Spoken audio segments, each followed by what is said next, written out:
আর জল দিতে লাগবে না। আমার ঢেঁড়স একটু ম্যারিনেট করে নেবো বেসন দিয়ে। ভেন্ডিগুলো অবশ্যই দুভাগ করে নেবো আমি, নাহলে এর মধ্যে।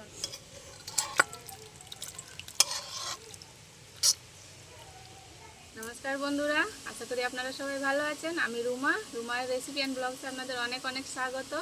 আজকে আমি একটা নিরামিষ রেসিপি নিয়ে চলে এসেছি। আজ আমি করব ভেন্ডির তরকারি। সবসময় তো গুড় পাক খেতে ইচ্ছা করে না, তাই আজ আমি একটা নিরামিষ রেসিপি নিয়ে এসেছি। অনেক সময় নিরামিষের দিনগুলোতে খাওয়ার কিছু পাওয়া যায় না, তখন আমরা এইরকমই কিছু একটা রান্না করে খেতে পছন্দ করি। তাই আজকে একটা ঢেঁড়সের রেসিপি করব। আপনারা ভিডিওটা শেষ পর্যন্ত দেখবেন, অবশ্যই ভালো লাগবে। আমার লাগছে ফোড়নের জন্য নিয়েছি সাদা জিরে, কালো জিরে আর একটা তেজপাতা, চিনি, সর্ষে, পোস্ত, হলুদ গুঁড়ো, কাশ্মীরি লঙ্কার গুঁড়ো, স্বাদ মতো নুন, আর লাগছে বেসন। আর অবশ্যই লাগছে আমার ভেন্ডি, তার জন্য আমি ভেন্ডি নিয়ে নিয়েছি। এখানে 300 গ্রাম ভেন্ডি আছে। আর ভেন্ডিটা আমি আগেই পরিষ্কার করে ধুয়ে নিয়েছি। ভেন্ডি কিন্তু কাটার আগে ধুয়ে নিতে হয় অবশ্যই, নাহলে ভালো করে ধোয়া যায় না। নিয়েছি একটা টমেটো, দুটো আলু আর 4টে কাঁচা লঙ্কা। আজকে আমি পুরো রান্নাটা কাঁচা লঙ্কায় করব, কোনো শুকনো লঙ্কার গুঁড়ো দেবো না। এবার আমি ভেন্ডি, আলু, টমেটো সব রকম সবজিগুলো ভালো করে আমি কেটে নেব।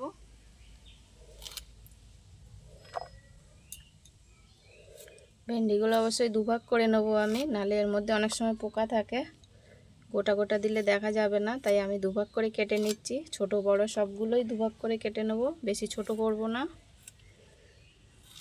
এরকম করে একদম জালি ঢেঁড়সগুলো একদম কচি।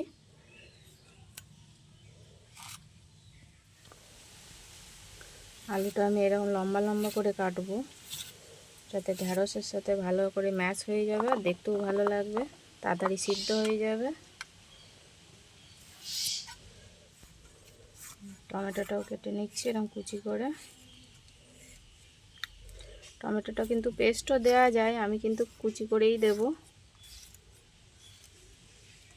আলুটা কেটে আমি ধুয়ে নেব আর একটু জল দিয়ে দেবো, নাহলে আলুর যে কষটা বেরোবে সেটাতে আলুটা কালো হয়ে যাবে। তাই আমি আরেকবারও কেটে ধুয়ে জল দিয়ে দিয়েছি। আমি একটা মিক্সার বাটি নিয়ে নিয়েছি। এবার আমি ওতে পেস্ট করে নেব কিছু মশলা। দিয়ে দেবো সর্ষে, দিয়ে দেবো এবার পোস্ত, দিয়ে দেবো 4টে কাঁচা লঙ্কা। আমি এই মশলাগুলো ভালো করে পেস্ট করে নেব। একটু সামান্য নুন দিয়ে দেবো, যাতে আমার সর্ষেটা তিতো না হয়ে যায়। আমি এটা শুকনো একটু ঘুরিয়ে নিয়ে আসবো, তারপরে আমি জল দেবো এতে। আমি মিক্সারে শুকনো ঘুরিয়ে নিয়ে এসেছি। এটা হাফ বাটা হয়ে গেছে। সর্ষে অনেক সময় শুকনো ভালো মিক্সিতে পেস্ট হয় না, তাই আমি একবার শুকনো আগে ঘুরিয়ে নিয়েছি। শুকনো ঘুরিয়ে নিলে ভালো পেস্ট হয়ে যায়। এই দেখুন এরকম হয়ে গেছে। এবার আমি এতে জল দেব।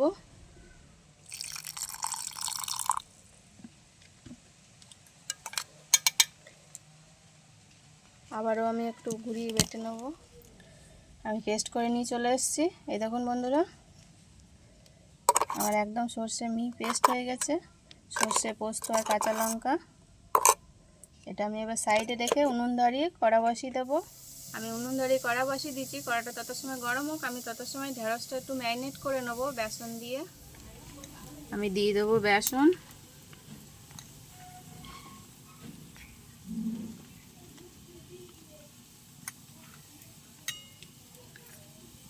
দিয়ে দেবো হলুদ গুঁড়ো, দিয়ে দেবো ঢেঁড়স ভাজার মতো যেরকম লবণ লাগবে লবণ দিয়ে দেবো, আর দিয়ে দেবো সামান্য কাশ্মীরি লঙ্কার গুঁড়ো। এবার এগুলো হাত দিয়ে আমি ভালো করে মাখিয়ে নেব।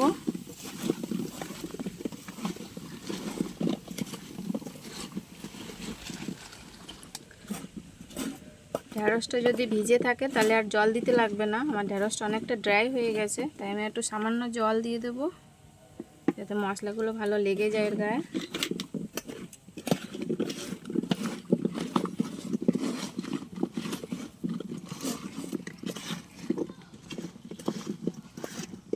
আমার ঢেঁড়সটা ম্যারিনেট করা হয়ে গেছে। কড়া বসিয়ে দিয়েছিলাম, এবার কড়া গরম হয়ে গেছে। সরষের তেল দিয়ে দেবো আমি। এবার আমি ভেন্ডিগুলো তেলে দিয়ে দেবো। তেল গরম হয়ে গেছে। আর ভেন্ডিগুলো সব ভাজা হয়ে গেছে। এগুলো লাস্টে আবারও তুলে নেবো আমি।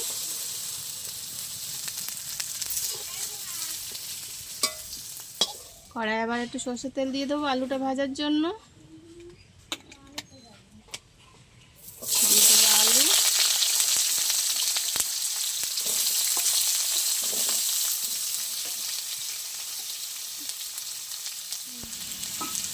আলুতে দিয়ে দেবো পরিমাণ মতো নুন, আর দিয়ে দেবো অল্প হলুদ। একটু লাল লাল করে ভেজে নেবো আলু। আমার আলুটা লাল লাল করে ভাজা হয়ে গেছে। একই পাত্রে আমি তুলে নেবো ঢেঁড়সের মধ্যে আলুটা।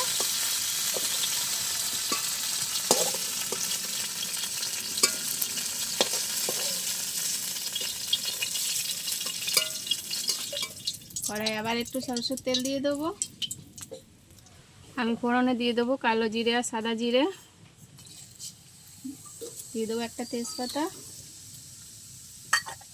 আর ফোড়নটা ভালো ভাজা হয়ে গেছে, একটা ভালো গন্ধও বেরিয়েছে। এবার দিয়ে দেবো আমি টমেটো কুচি।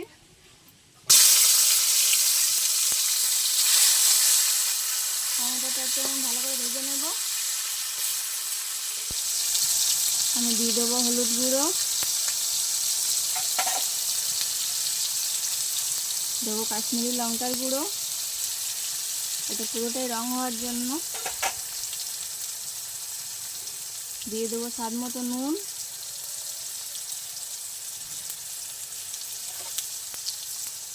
আর দিয়ে দেবো সামান্য চিনি, টেস্টটা ব্যালেন্স হওয়ার জন্য। ভালো করে আমি একসাথে কষিয়ে নেবো মশলাটা। আমার মশলাটা ভালো কষানো হয়ে গেছে, টমেটোটা একদম গলে গেছে, কালারও ভালো চলে এসছে। এবার আমি পেস্ট করে রাখা সর্ষে, পোস্ত আর কাঁচা লঙ্কাটা দিয়ে দেবো।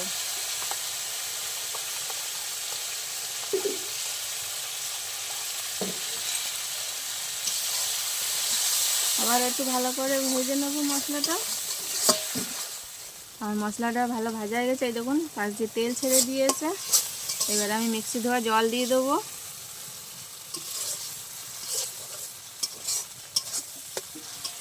আমি গ্রেভির জন্য এবার জল দিয়ে দেবো।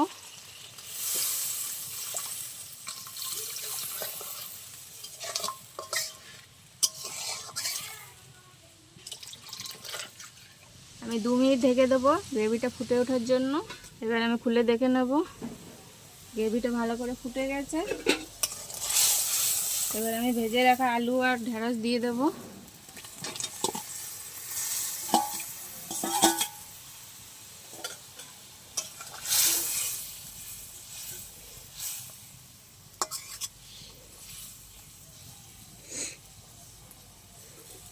এবার আমি আবারও ঢেকে দেবো ওগুলো সিদ্ধ হওয়ার জন্য। আমি এবার দেখে নেব। দেখুন বন্ধুরা কি সুন্দর কালার এসছে। আমার গ্রেভিটা একদম ঠিকঠাক হয়ে গেছে, বেশি গ্রেভি রাখবো না, এরকমই এটাই রাখবো। তাই আলু ভালো সিদ্ধ হয়ে গেছে, ঢেঁড়সও ভালো সিদ্ধ হয়ে গেছে। এবার আমি নামিয়ে নেব।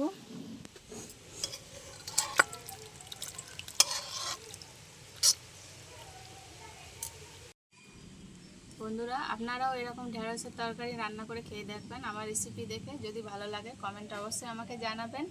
যদি ইউটিউব থেকে দেখেন তাহলে চ্যানেলটা সাবস্ক্রাইব করে দেবেন, যদি ফেসবুক পেজ থেকে দেখেন তাহলে ফলো করে দেবেন।